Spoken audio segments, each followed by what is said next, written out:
Hi, this is Get the Legal Bay. I welcome you back to my channel. I hope I find you well. And now, if you find this content meaningful, you want to engage with me, please do like, follow, and subscribe, and drop a comment below. So let's talk about termination of pregnancy or abortion.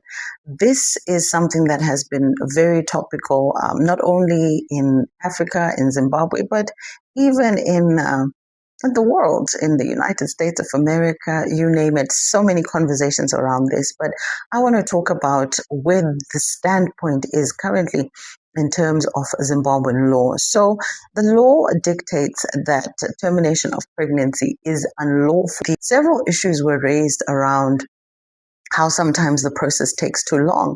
This was passed, but what has actually changed? I want to separate the noise from the fiction and break down what the law says.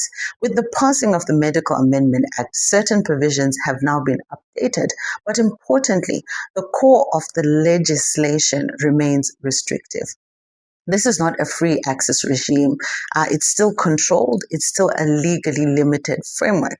So after the amendments, termination of pregnancy is still only permitted under specific conditions, where the pregnancy endangers the life of the mother, where there is serious risk to the mother's physical health, in cases of rape or incest, and where there is high risk of serious fetal abnormality.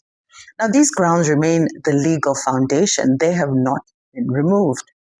Here's what the Medical Amendment Act actually improved.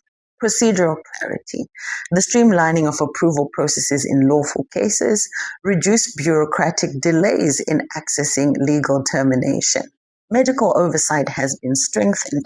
There are now clearer roles for registered medical practitioners, emphasis on procedures being conducted in designated institutions.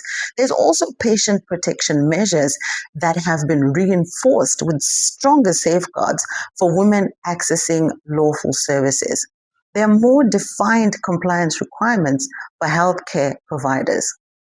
So in short, the law has become clearer and slightly more accessible, but not broader in scope. What did not make it into the bill? So there were some topical provisions where there was one provision where anyone, even a girl under the age of 18, could get an abortion or termination of pregnancy on request without consent of her mother or consent of any parent or guardian. Well, this was highly, highly problematic with religious institutions, with members of